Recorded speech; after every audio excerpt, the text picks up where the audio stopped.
আচ্ছা অভিজিৎ, আমার আর তোমার ভিডিও তো অনেকেই দেখে, কিন্তু তুমি তো কল্যাণেশ্বরী মন্দিরের রাজপুরোহিত আসানসোল মাইথনের। তো তুমি তো বড় জ্যোতিষীও, তো তোমাকে সবাই বিজিত দিয়ে হাত দেখায়। তো আমাদের দর্শকদের উদ্দেশ্যে তুমি এমন কিছু বলো যেন তাদের উপকার হয়।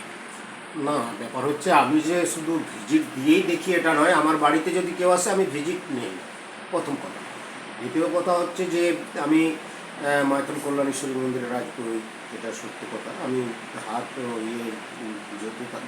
জ্যোতিষ বিচার করে থাকি এবং পুষ্টি ঠিকুজিও বিচার করি।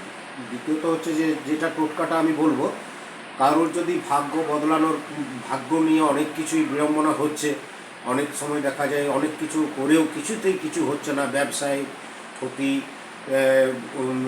চাকরিতে ক্ষতি, সব কিছুতেই সব দিক দিয়ে বাধা ধার দেনা চারিদিকে হয়ে গেছে।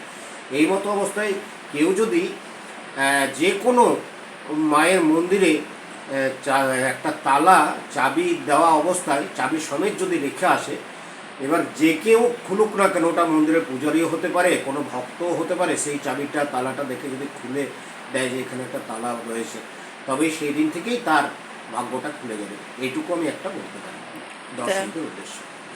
ঠিক আছে দর্শক, আপনারা শুনলেন।